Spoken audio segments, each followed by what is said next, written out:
"Sir, stand up. You're leaving this aircraft." The words hit the cabin harder than turbulence. For a moment, the soft hum of the engines seemed to disappear. Conversation stopped. Fingers froze above phone screens. Even the flight attendant halfway down the aisle paused in place. Isaiah Brooks slowly lifted his eyes from the document resting on his lap. The 46-year-old black businessman sat in seat 3A, dressed in a simple navy blazer, dark jeans, and worn brown shoes that looked more practical than expensive. Nothing about him screamed wealth. Nothing about him announced power. To most people passing through the cabin, he looked like an ordinary traveler heading to another meeting in another city. Standing over him were two airport security officers. Their expressions were firm. Behind them stood Richard Coleman, head of airport security, a man whose confidence filled every inch of the aisle. His polished badge reflected the overhead lights. His jaw remained tight as he stared at Isaiah. "There's been a report concerning your credentials," Richard said. "We need you to come with us immediately." A murmur rolled through the cabin. Isaiah blinked once. Calmly, "There must be some misunderstanding," he replied. Richard didn't smile. "Sir, I'm not asking." Across the aisle, a businessman quietly removed his earbuds. A woman near the window exchanged nervous glances with her husband. 3 rows back, someone had already started recording. The tiny red recording light reflected in the cabin window like a warning. Isaiah looked around for a second, not with fear, but with quiet disappointment. He had seen this look before. The assumptions, the silent conclusions people reached before learning a single fact. "Can you tell me what this is about?" he asked. "Not here," Richard answered. "Stand up." The tension spread through the aircraft like a cold draft. Isaiah carefully folded the document in his lap and slipped it into his leather briefcase. His movements were slow and deliberate, the kind of calm that comes from years of learning that dignity is sometimes the only thing nobody can take from you. As he rose from his seat, a little boy sitting nearby tugged on his mother's sleeve. "Mom," he whispered loudly enough for several passengers to hear. "Did he do something wrong?" The mother hesitated. She looked at Isaiah, then quickly looked away. The silence that followed felt heavier than any answer. Isaiah adjusted his jacket and stepped into the aisle. Dozens of eyes followed him immediately. Some curious, some suspicious, some simply eager for a story to tell later. Richard gestured toward the exit door. "This way." The walk down the aisle felt longer than it should have. Every step echoed beneath the weight of judgment. Every phone pointed in his direction seemed to magnify the humiliation. Yet Isaiah never argued, never raised his voice, never demanded special treatment. Through the cabin windows, rain streaked across the glass, blurring the lights of the runway into long silver lines. Beyond those lights, a meeting waited in Washington, D.C. A meeting involving billions of dollars, thousands of jobs, and decisions that could affect communities across the country. But nobody on this plane knew that. Right now, all they saw was a black man being escorted off an aircraft. And as Isaiah crossed the aircraft doorway and disappeared into the jet bridge, one thought quietly settled over the entire cabin. Whatever happened next, this story was far from over. The jet bridge felt colder than the cabin behind him. Rain tapped softly against the narrow windows as Isaiah Brooks walked between the two officers without resistance. The noise of the airport seemed distant now, muffled by steel walls and the steady rhythm of footsteps echoing across the floor. Richard Coleman walked several feet ahead, speaking quietly into a radio. His tone carried the certainty of a man who believed he was doing exactly the right thing. Isaiah noticed it immediately. It was not anger. It was not hostility. It was something he had encountered his entire life. Assumption. The dangerous confidence people carried when they thought they already knew who you were. At the end of the corridor, they entered a secure office overlooking the runway. Bright fluorescent lights hummed overhead. A television mounted in the corner displayed weather reports while airport employees moved hurriedly across the terminal outside. Richard motioned toward a chair. "Have a seat." Isaiah complied. He placed his briefcase beside him and folded his hands calmly. "Can someone explain what this is about now?" he asked. Richard opened a folder. "There were concerns raised regarding your travel documentation." Isaiah nodded slowly. Concerns raised by whom? Richard did not answer directly. Instead, he flipped through several pages before sliding one sheet across the desk. "We are investigating a discrepancy." Isaiah studied the paper. "His boarding pass. His identification. Everything appeared normal. "This is the same information I have used throughout the entire trip," he said. Richard leaned back in his chair. "Maybe. Maybe not." The response hung in the air. Through the office window, another aircraft taxied slowly through the rain. Its navigation lights glowed red against the gray afternoon sky. Isaiah glanced toward it for a moment. Somewhere beyond those clouds, Washington was waiting. A conference room. Investors. State officials. Community leaders. Months of preparation depended on that meeting. Yet he remained surprisingly calm. Years earlier, his father had taught him something while driving city buses through Detroit. People reveal their character when they think you have no power. Isaiah had never forgotten that lesson. The office door suddenly opened. A younger security employee stepped inside carrying a tablet. "Sir," he said to Richard, "social media is starting to pick this up." Richard frowned. "What are you talking about?" The employee turned the screen around. Videos from the aircraft had already appeared online. Thousands of views. Comments multiplying every second. Most people assumed Isaiah had done something wrong. Others demanded answers. Nobody knew the truth because nobody had asked for it. Richard barely looked concerned. "The internet always overreacts," he muttered. Then he dismissed the employee and closed the door again. Isaiah watched quietly. Outside, thunder rolled somewhere beyond the airport perimeter. The rain intensified, streaking across the glass in silver lines. Minutes passed. Then another. 20. Then 30. Nobody offered explanations. Nobody offered apologies.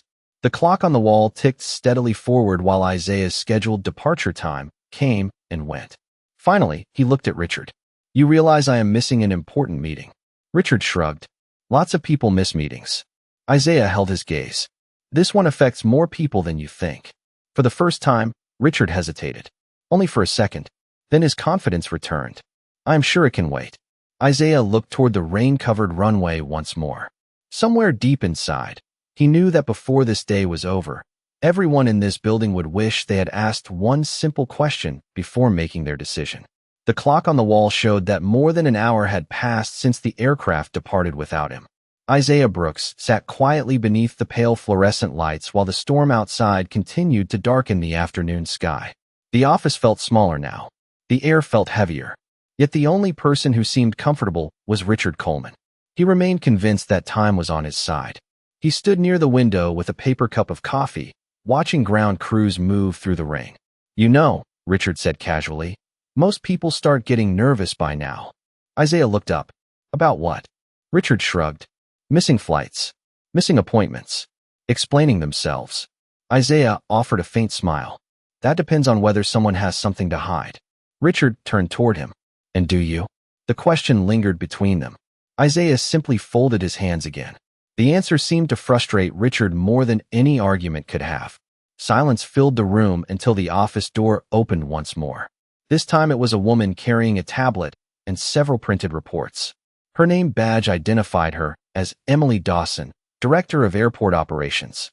She appeared focused, professional, and slightly out of breath. "Richard," she said, "we need to review this situation."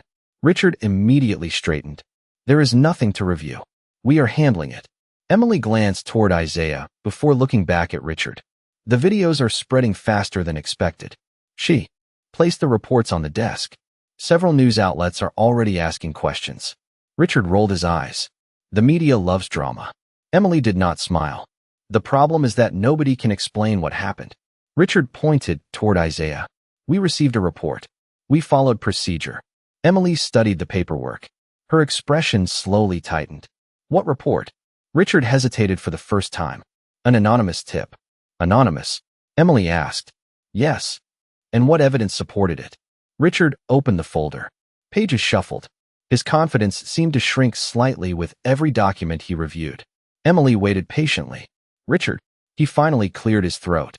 "The tip suggested there might be inconsistencies involving identification." Emily looked at Isaiah's documents. Then she looked again. Everything appeared valid. Boarding pass, identification, travel credentials. Nothing unusual. Outside the office, airport announcements echoed through the terminal speakers. Flights delayed. Gates changed. Travelers redirected. Life continued moving forward while tension remained frozen inside the small security room. Emily placed the documents back onto the desk. Have you verified any of this? She asked. Richard frowned. That is what we are doing. Emily's eyes narrowed slightly. For more than an hour? Isaiah remained silent, watching the exchange unfold. He had spent years sitting in boardrooms where people revealed far more than they intended through simple conversations. Right now, he could see uncertainty beginning to spread. Not panic. Not yet. But doubt. Then a phone vibrated somewhere inside the office. Emily glanced down at her screen. Her expression changed instantly. She looked at the message once, then twice. That is strange, she murmured. Richard crossed his arms. What? Emily did not answer immediately. Instead, she stared at Isaiah. Something about the name displayed on her screen seemed familiar. Very familiar. She slowly looked back down at the phone, then at Isaiah again. Outside, thunder rolled across the runway as another message arrived. This one carried a red priority notification. Emily felt a sudden chill run through her chest. For the first time that day, she began to suspect that the man sitting quietly in front of them was not who Richard believed he was. Emily Dawson stared at her phone while another notification appeared beneath the first. The red priority banner flashed across the screen before fading again. She rarely saw messages marked at that level. Those alerts usually came from executives, government agencies, or major financial partners connected to airport operations. For several seconds, she said nothing. The silence immediately caught Richard Coleman's attention. What is it? He asked. Emily did not answer. Instead, she opened the message and read it carefully. Her eyes moved across the screen once.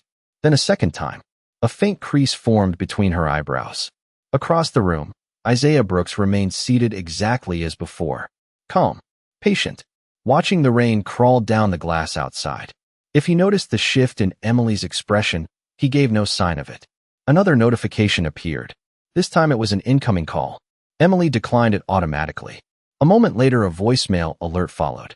Richard stepped closer. Emily. His voice was sharper now. What is going on? She finally looked up. Who exactly submitted the original tip? Richard sighed. We already discussed that. I know, Emily replied. I am asking again. Richard crossed his arms. Anonymous source. Possible identification concerns.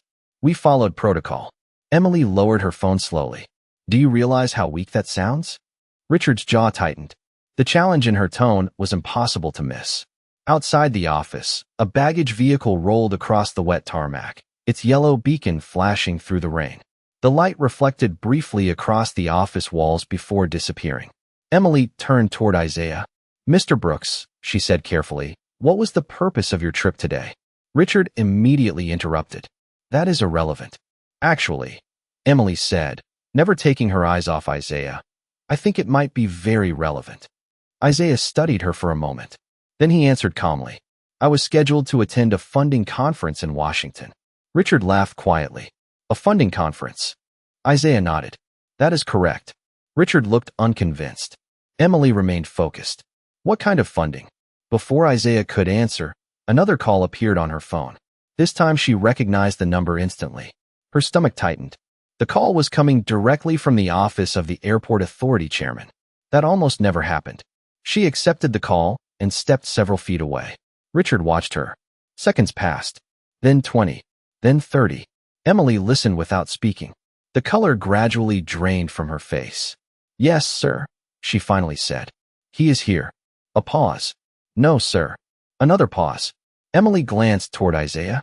I understand. When the call ended, the office felt strangely quiet. Even the hum of the fluorescent lights seemed louder now. Richard forced a smile. What did they want? Emily did not respond immediately. She looked at Isaiah first. Then she looked at Richard. The chairman wants a full report. Richard shrugged. Fine. Emily swallowed. Immediately, Richard's confidence began to crack. Just slightly, like a hairline fracture spreading through glass. For what reason? Emily hesitated. Because someone important did not arrive at a meeting this afternoon. Richard scoffed. Lots of important people miss meetings. Emily's eyes remained fixed on him.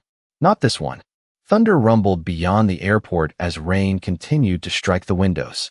Richard opened his mouth to speak again, but stopped. For the first time all day, uncertainty settled into the room. And while nobody had spoken the truth out loud yet, it was becoming impossible to ignore one uncomfortable fact. The farther Emily dug into Isaiah Brooks's identity, the more dangerous Richard's mistake appeared to be. The atmosphere inside the office changed after that phone call. Nobody announced it. Nobody admitted it. Yet everyone could feel it. The certainty that had carried Richard Coleman through the afternoon was beginning to disappear. Outside, the storm still covered the airport in a blanket of gray clouds. Rain rolled down the glass in uneven streams, while aircraft lights blinked across the wet runway like distant stars. Emily Dawson stood beside the desk, reviewing information on her tablet. The deeper she searched, the more questions appeared. Each answer seemed to lead somewhere bigger, somewhere Richard clearly had not expected. Across the room, Isaiah Brooks remained composed. He had not raised his voice once. He had not demanded special treatment. He simply sat with his briefcase beside him, waiting. The restraint itself seemed to make Richard more uncomfortable than any confrontation could have. "This is getting ridiculous," Richard finally said. "If there was a misunderstanding, we will sort it out." Emily looked up. "A misunderstanding?" Richard spread his hands. "That is all this is." Emily studied him carefully. "You removed a passenger from an aircraft based on an anonymous tip. We followed procedure, without verifying the claim." Richard looked away. The silence answered for him. Before Emily could continue, movement outside the office caught Isaiah's attention.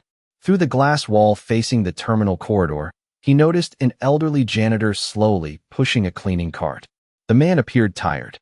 One hand remained pressed against the cart handle while the other rubbed his shoulder. A few seconds later, the janitor stopped moving altogether. His posture sagged slightly. The cart drifted sideways. Several travelers walked past without noticing. Isaiah immediately stood. "Excuse me." Both Emily and Richard looked surprised. Isaiah moved toward the office door. "What are you doing?" Richard asked. "Someone needs help." Richard frowned. "You are not leaving this room." Isaiah glanced through the glass again. The janitor looked increasingly unsteady. Emily followed his gaze and saw it too. Without waiting for permission, Isaiah stepped into the hallway. Emily quickly opened the door. Together they approached the older man. "Sir," Isaiah asked gently, "are you all right?" The janitor blinked and managed a weak smile. "Just a long day." His voice sounded exhausted. Isaiah steadied the cleaning cart, while Emily offered a bottle of water from a nearby station. The older man accepted it gratefully. "Thank you," he said. "Most people hurry past." Isaiah smiled. "Everybody needs someone to notice." For a moment, the noise of the airport seemed to fade. The fluorescent lights reflected off the polished floor. Rain tapped softly against distant windows. The janitor took a few slow breaths and appeared much better. "I appreciate you," he said quietly. Isaiah nodded. "Take care of yourself." Back inside the office, Richard watched through the glass. Something about the scene unsettled him. This was not the behavior he expected from someone supposedly trying to avoid scrutiny. It did not fit the story he had convinced himself was true. Minutes later, Emily returned to her tablet. Another search result appeared. This time she found a photograph. The image showed Isaiah standing beside governors, mayors, and business leaders at a national economic summit. Her eyes widened. Then she noticed the headline beneath the photograph. The moment she read it, her pulse quickened, because suddenly the pieces were beginning to connect. And the picture forming in front of her looked far larger than anything Richard Coleman had imagined. Emily Dawson could not stop staring at the photograph on her tablet. The image had been taken less than 3 months earlier at a national development summit in Chicago. Standing in the center of the frame was Isaiah Brooks. To his left stood a governor. To his right stood 2 cabinet officials. Behind them stretched a banner displaying the logos of major infrastructure partnerships across the country. Emily zoomed in. There was no mistake. The man sitting quietly in the office was the same man in the photograph. Her pulse quickened. She opened another article. Then another. The pattern became impossible to ignore. Economic development, community investment, transportation projects, affordable housing initiatives. The same name appeared repeatedly. Isaiah Brooks. Meanwhile, Richard Coleman remained near the window, still trying to convince himself that the situation was under control. "You are making too much of this," he said. "Lots of people show up in articles." Emily barely looked up. "Not like this." Richard sighed. "Emily." She turned the tablet toward him. "Read that." Richard glanced at the screen. The headline alone made him pause. He read the first paragraph, then the second, The confidence in his posture faded slightly. "This cannot be the same person," he muttered. Isaiah remained seated across the room. Rain continued tracing silver lines across the windows behind him. "Why not?" Emily asked. Richard searched for an answer, but found none. Another notification appeared. This time it came from the office of a state transportation commission. Then another from a regional development board. Then another. Emily's inbox was suddenly filling with urgent messages asking the same question. Where is Isaiah Brooks? The realization settled over her slowly. Entire meetings had stalled because one person had failed to arrive. Not because he was late, because he had been removed from his flight. Outside the office, airport employees hurried through the corridor carrying tablets and folders. The atmosphere beyond the glass had changed as well. Rumors were spreading internally now. Managers were making calls. Executives were requesting updates. Something important was happening. Something much larger than a routine security review. Isaiah glanced toward the storm outside. The rain had begun to weaken. The clouds were slowly breaking apart over the far end of the runway. Faint sunlight pushed through a narrow gap in the gray sky. The reflection shimmered across the wet pavement like liquid gold. For a moment, nobody spoke. Then Isaiah quietly broke the silence. "My father used to tell me something." Emily looked up. Richard did too. He said people often decide your value before they learn your story. The room grew still again. Isaiah's voice remained calm. There was no anger in it. No bitterness. Only experience. "Sometimes they change their minds," he continued. "Sometimes they do not." Richard looked away first. The words landed harder than any accusation. At that exact moment, Emily's phone rang again. She checked the screen and felt her stomach tighten. This call was coming from Washington. Not a local office. Not an airport authority. Washington. She answered immediately. As she listened, her eyes widened. Then she slowly turned toward Isaiah. Whatever she was hearing had erased every remaining doubt. And when the call ended, she understood one thing with complete certainty. The truth was finally arriving. And when it did, nothing inside this airport would remain the same. Emily Dawson lowered her phone slowly. For several seconds, she simply stood there, staring at Isaiah Brooks, as if she were seeing him for the first time. The office felt frozen. Outside the windows, the rain had almost stopped. Thin rays of sunlight broke through the clouds and spilled across the runway, turning the wet pavement into a sheet of silver. Richard Coleman noticed the change in her expression immediately. "What did they say?" he asked. Emily did not answer. Her eyes remained fixed on Isaiah. Richard took a step closer. "Emily." Finally she spoke. "The call came from Washington." Richard frowned. "And?" Emily swallowed. "They are looking for him." The room fell silent. Richard glanced at Isaiah and then back at her. "Who exactly is looking for him?" Emily let out a slow breath. "The National Infrastructure Investment Council." Richard blinked. The name meant something. A lot, actually. The council influenced major transportation projects across the country. Airports, highways, rail systems, regional development. Billions of dollars moved through programs connected to that organization. Why would they be calling about him? Richard asked. Emily opened the article on her tablet and placed it on the desk between them. "Because he is not just attending the conference." Richard looked down. A photograph filled the screen. Isaiah stood at a podium surrounded by governors, corporate leaders, and federal officials. Beneath the image was a headline. Richard read it once. Then again. His face lost color. "No," he whispered. Emily nodded slowly. "Yes." Richard looked toward Isaiah. The calm businessman who had spent hours sitting quietly in the office suddenly seemed very different. Not because Isaiah had changed. Because Richard's understanding of him had changed. Emily spoke carefully. "Mr. Brooks serves as Chief Executive Officer of Horizon Growth Partners." Richard stared blankly. Emily continued. "The firm oversees more than $5 billion in infrastructure funding commitments." The words landed like a thunderclap. Richard felt his stomach drop. $5 billion. The number seemed impossible. His mind immediately raced through everything that had happened since the aircraft door opened. The anonymous tip. The assumptions. The delays.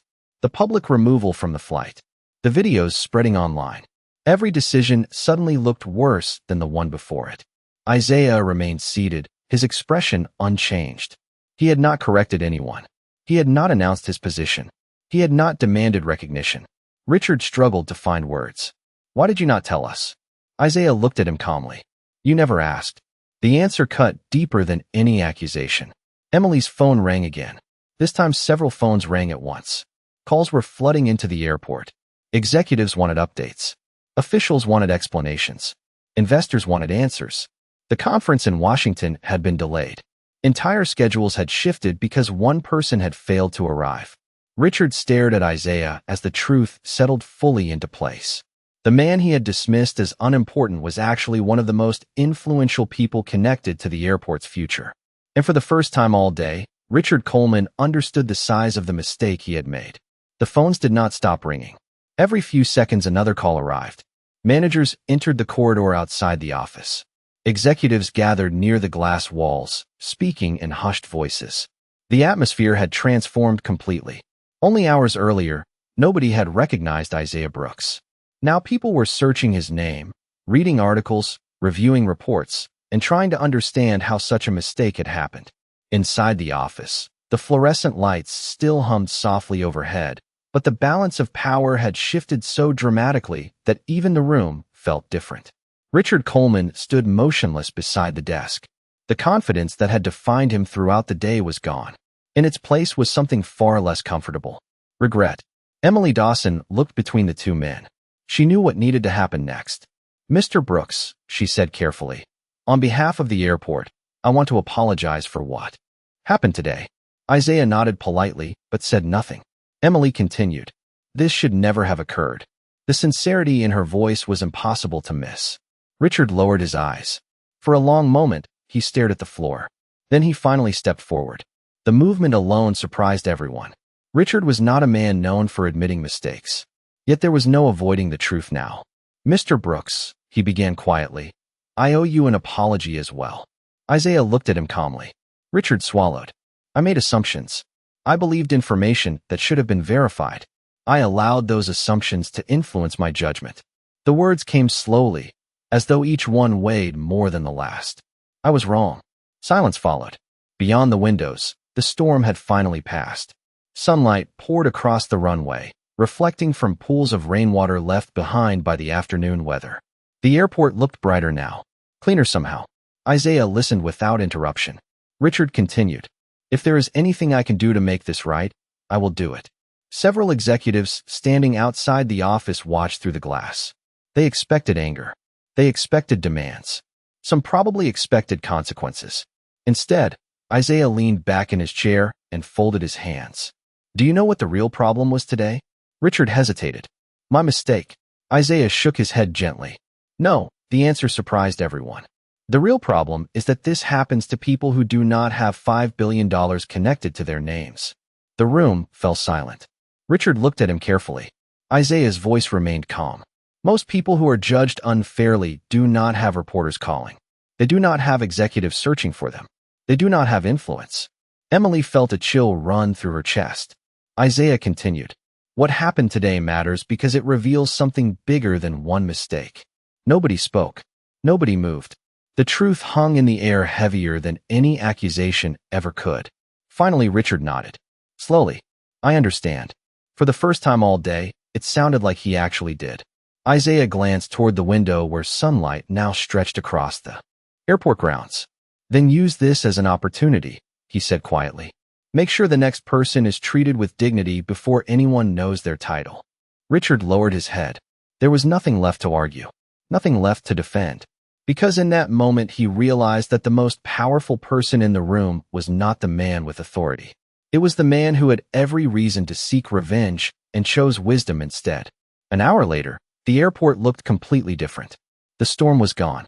The clouds had drifted east, leaving behind a clear evening sky painted in soft gold and fading blue. Sunlight streamed through the massive terminal windows, stretching long reflections across the polished floors.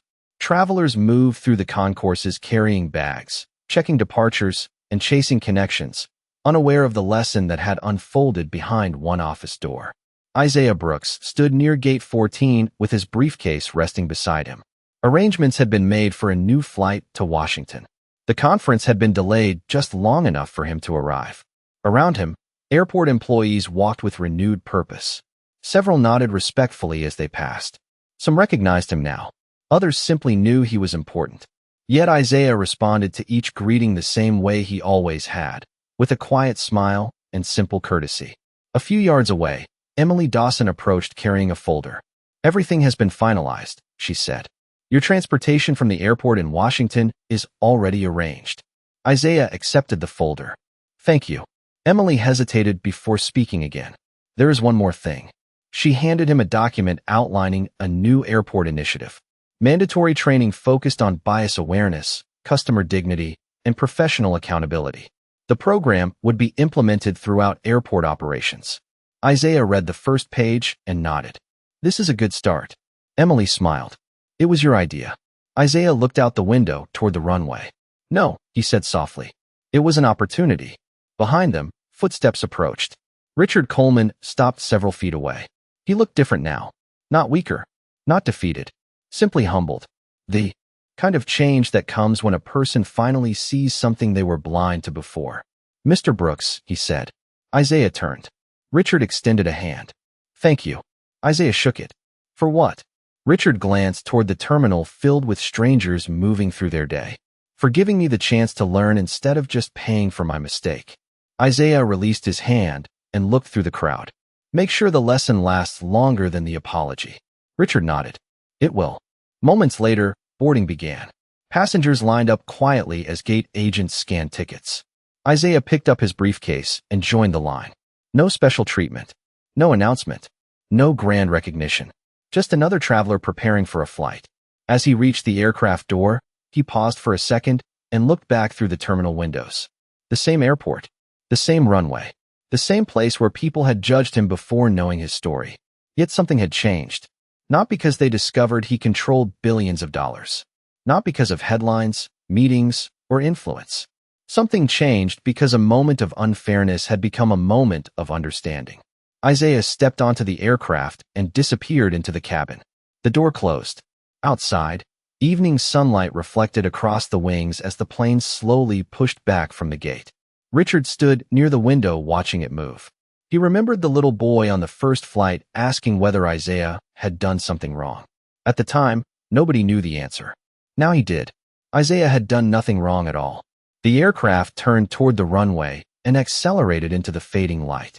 Within moments it rose above the city, climbing through the last traces of cloud. Richard remained at the window long after it disappeared. The terminal around him buzzed with life, but he barely noticed. Sometimes the most important thing a person carries is not power, wealth, or status. Sometimes it is the ability to treat someone with dignity before knowing whether the world considers them important. And as the golden light slowly faded from the glass, the silence that remained felt less like regret and more like justice.